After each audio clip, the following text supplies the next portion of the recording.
Bonjour, c'est Éric Brunet. Je suis à Dijon, dans le salon de Thierry Evrard, un chef d'entreprise qui m'a appelé et qui m'a alerté sur le fait qu'il n'en pouvait plus, qu'il était à deux doigts de quitter la France. Il a d'ailleurs son projet pour l'étranger qui est mûr et ben, il est en train de se tâter, comme on dit. Est-ce qu'il reste? Est-ce qu'il part? Alors j'ai décidé de venir ici avec dans mes valises un socialiste, François Calfon, pour parler de ce phénomène qui est extrêmement inquiétant et que je dénonce dans Carrément Brunet sur RMC depuis des mois et des années. Jusqu'à présent d'ailleurs, ce gouvernement disait oh non, vous savez, il y a pas plus de départs à l'étranger que les années précédentes. Voilà, franchement, je n'étais pas dupe de ces explications et depuis 2 ou 3 jours, nous commençons à avoir des chiffres absolument catastrophiques et on se rend compte que tous ces gens qui sont partis à l'étranger ne sont pas des exilés fiscaux comme on essayé de nous le faire croire depuis 1 an ou deux. Non, non, non, non.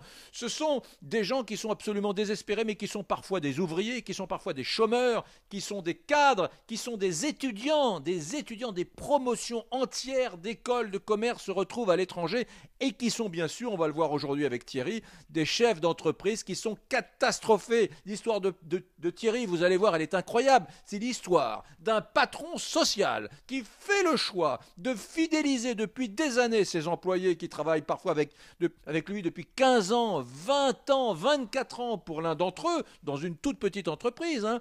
Il fait le choix de les fidéliser avec des mesures sociales et il est plus taxé, beaucoup plus taxé que les autres. Oui, c'est le désespoir d'un patron social que nous allons aujourd'hui, dans Carrément Brunet, toucher du doigt. Alors la question que je vous soumets aujourd'hui, c'est celle-là. C'est que finalement, la pression fiscale, elle ne touche pas les plus riches d'entre nous, mais pour moi, hein, c'est très personnel, elle touche les plus fragiles d'entre nous, parce que je pense qu'un patron de petite moyenne entreprise, c'est un être fragile, contrairement à ce qu'on pense, et un être qu'il faut choyer plutôt que de le contraindre avec une pression fiscale démesurée. Voilà, mesdames, messieurs.